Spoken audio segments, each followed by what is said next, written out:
ചില അമ്മമാർ അവരുടെ മക്കളെ വളർത്താനായിട്ട് ഒരുപാട് ലൈഫ് സ്ട്രഗിളിലൂടെ കടന്നു പോയിട്ടുണ്ടാകും.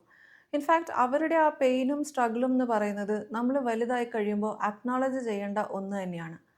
പക്ഷേ ചില സമയത്തൊരു ഫിനാൻഷ്യൽ അല്ലെങ്കിൽ മെഡിക്കൽ എയ്ഡിൻ്റെ സമയത്തുള്ളൊരു ഹെൽപ്പിന് ക്കാൾ കൂടുതലായിട്ട് ഈ അമ്മമാർ എക്സ്പെക്റ്റ് ചെയ്യാറുണ്ട്. അതായത് മക്കൾ വലുതായി കഴിയുമ്പോൾ അവർ കല്യാണം കഴിച്ച് അവർ പുതിയ കപ്പിൾസ് പുറത്തേക്ക് പോകുമ്പോൾ അവരുടെ കൂടെ പോകണം എന്ന് ആഗ്രഹിക്കാറുണ്ട്.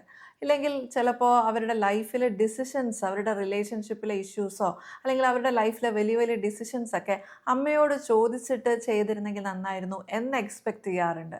അല്ലെങ്കിൽ അവരുടെ കൊച്ചുമക്കൾ ഉണ്ടായിക്കഴിയുമ്പോൾ അവരുടെ അപ്ബ്രിങ്ങിങ്ങിനകത്ത് ഒരുപാട് അഭിപ്രായങ്ങൾ ഈ അമ്മ പറയാറുണ്ട്. ഇതിന് റീസൺ ആയിട്ട് അവർ പറയുന്ന ഒരു കാര്യം എന്ന് വെച്ച് കഴിഞ്ഞാൽ അവരുടെ ലൈഫിൽ അവർ ഒരുപാട് സ്ട്രഗിളാണ് എടുത്തുകൊണ്ടിരുന്നത്. ആ സമയത്ത് അവർക്ക് ഒട്ടും എൻജോയ് ചെയ്യാൻ പറ്റിയില്ല. അപ്പം ഇനിയെങ്കിലും ഈ മക്കളുടെ ലൈഫിലൂടെ എങ്കിലും അവർക്കത് എൻജോയ് ചെയ്യണം എന്ന് പറയാറുണ്ട്. ഇതിൽ പക്ഷേ ഒരു തെറ്റുണ്ട്. കാരണം ഇത്തരത്തിലുള്ള ഇടപെടലുകൾ അവരുടെ മക്കളുടെ ലൈഫിൽ കൂടുതൽ സ്ട്രെസ്സ് ഉണ്ടാക്കുകയാണ് ചെയ്യുക. ഇതുപോലത്തെ ഒരു അനുഭവത്തിലൂടെ നിങ്ങൾ കടന്നു പോകുന്നുണ്ടെങ്കിൽ നിങ്ങളൊരു തെറപ്പി എടുക്കുക. അതല്ലെങ്കിൽ അമ്മയുടെ ലൈഫ് സ്ട്രഗിളിൻ്റെ ട്രോമയിൽ നിന്ന് അമ്മയ്ക്ക് പുറത്തു വരാൻ സാധിച്ചിട്ടില്ല എന്നുള്ളത് മനസ്സിലാക്കിയിട്ട് അമ്മയ്ക്കൊരു തെറപ്പി സജസ്റ്റ് ചെയ്യുക.